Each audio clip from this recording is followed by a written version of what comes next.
jawapan kepada perkara ini. Dan akhirnya Tan Sri, berapa lama lagi saya ada?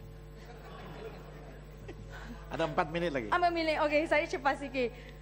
Tan Sri Yang di-Pertua, saya dalam Dewan ini tiga penggal sahaja. Tapi saya benar-benar merasa sangat sakit hati. Saya tengah cakap dengan jelas berkenaan fungsi perjalanan Parlimen dalam Dewan Yang Mulia ini. Cara pengurusan sumber dalam negara ini. Saya bukan pakar ekonomi. Mendengar ucapan ahli-ahli Parlimen dalam Dewan Yang Mulia ini, nampaknya fungsi Parlimen seolah-olah telah menjadi rubber stamp sahaja, formality saja untuk meluluskan cadangan perbelanjaan yang dikemukakan oleh pihak kerajaan. Seolah-olah Dewan Yang Mulia ini menjadi biro aduan wakil rakyat, ahli Parlimen. Yang berhormat minta jalan diturap, yang berhormat minta college community dibina, yang berhormat minta program, berbagai program. Hari itu yang berhormat Gelang Bata kata program komputer riba satu Malaysia, beliau tiada maklumat, dia ada maklum balas. Yang berhormat Ranau hari ini, yang berhormat Siputi hari ini ke semalam membagikan berkenaan keadaan jalan di luar bandar tidak capai lagi, tidak akan capai negara yang maju menjelang 2020 bagi kawasan daerah beliau. Tapi yang di-Pertua, mengapakah Yang Amat Berhormat mengetepikan ahli Parlimen dalam Dewan Yang Mulia ini dalam perancangan bajet beliau? Beliau ada ambil banyak pandangan dari NGO, dari badan-badan, dari orang ramai dalam lab-lab, dalam makma. Kita belanjakan 2.9 juta untuk sesi 3 seksi GDP. Tapi bagaimana pula dengan struktur bagi ahli Parlimen untuk menyampaikan keperluan bagi kawasan mereka masing-masing? Tan Sri Yang di-Pertua, saya cadangan seperti negara yang lain yang ada budget committee. Budget committee yang terdiri daripada ahli Parlimen.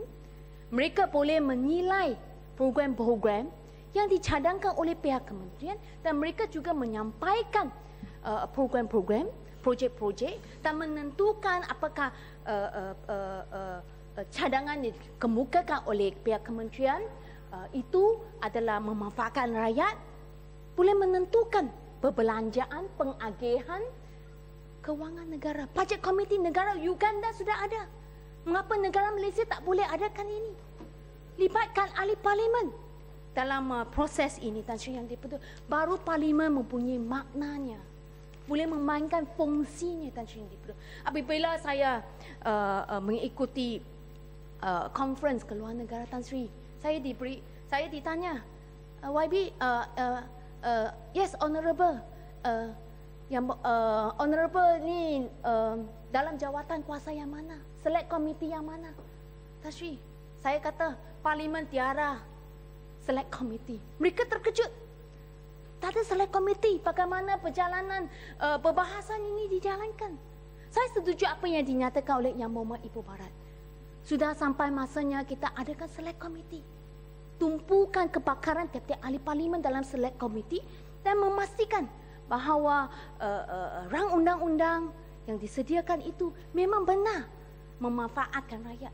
Dan tambahan juga peruntukan perancangan bajet boleh disampaikan kepada select committee, lepas tu select committee serahkan kepada budget committee untuk pertimbangan, untuk penilaiannya. Tan Sri Yang di-Pertua. Dan kita tidak perlu membaca setiap tahun laporan Ketua Audit Negara. Kita tengok bagaimana perbelanjaan digunakan, Tan Sri, untuk memasang, saya bagi contoh, lampu hiasan di pangkalan Tentera Laut Lumut. Bernilai 459,000.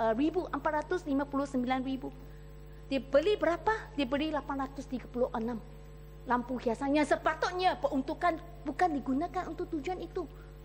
Tapi dibeli 836, dia pasang 236, dia simpan 600 lampu hiasan itu kononnya untuk gantian Tan Sri Yang di-Pertua. Ada banyak lagi kanak-kanak disaji dengan sandwich kosong. Disapu margarin sahaja. Tapi yang dia betul. Jadi bawa Kementerian Pembangunan Wanita juga. Kerja-kerja di pengupayasawan dijalankan tidak kemas. Tapi yang dia betul, itulah masalah. Kalau apabila ahli parlimen tidak dilibatkan dalam perancangan program, projek dan pengagihan sumber kerajaan negara ini, sumber negara bukan kerajaan, itu wang rakyat. Inilah apabila perkara-perkara bukan keutamaan tetapi diberi kepentingan oleh kerana pihak tertentu berminat untuk menjadi kontraktornya. Tan Sri Yang betul. Dan akhirnya berkenaan isu kewarganegaraan Tan Sri Yang betul. Saya ada kes di mana permohonan kewarganegaraan di bawah perkara 15A Perlembagaan Persekutuan kuasa khas untuk mendaftarkan kanak-kanak. Dan yang dipertua, perkara ini memperuntukkan bahawa kerajaan persekutuan boleh dalam keadaan khas difikirnya patut menyebabkan mana-mana orang yang di bawah umur 21 tahun didaftarkan sebagai warga negara. Ini bukan kes pertama Tan Sri Yang dipertua di mana permohonan dikemukakan oleh bapa disebabkan oleh kelalaian mereka tidak mendaftarkan perkahwinan dengan isteri asing mereka, menjadikan anak mereka menjadi bukan warga negara walaupun anak itu dilahirkan dalam negara ini. Tapi permohonan mereka ditolak dengan terus. Permohonan tidak berjaya. Menurut peraturan ini, menurut suratlah yang menolak tu, menurut peraturan ini rayuan tidak dibenarkan mengikut Perlembagaan Persekutuan. Sila mengemukakan permohonan semula tahun depan. Apa jawapan ini? Tanpa sebarang alasan diberi. Tapi yang betul dalam kes-kes yang tulen yang tadi saya nyatakan, kes saya Lim Cikit. Pemohon kanak-kanak sekarang dah berumur 5 tahun. Perkahwinan mereka telah didaftarkan, bapa dan emak telah didaftarkan. Telah melahirkan anak kedua mereka. Sekarang budak ini dah 5 tahun. Mengapakah mau ibu bapa ini melalui birokrasi? Kalau kata tak cukup dokumen, maklum kata cukup dokumen. Apakah kerana mereka lalai sekarang ini nak mau menghukum mereka dan melambatkan permohonan? Saya rasa ini bukan niat kementerian.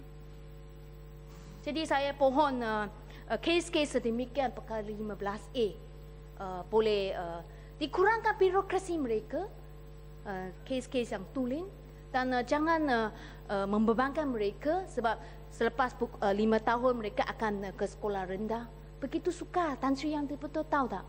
Pelajar anak-anak bukan warga negara mereka perlu dapat surat, tulis surat kepada Jabatan Pelajaran hantar ke Putrajaya jawab balik, mereka baru boleh dengan ambil surat itu pergi daftar anak mereka sekolah.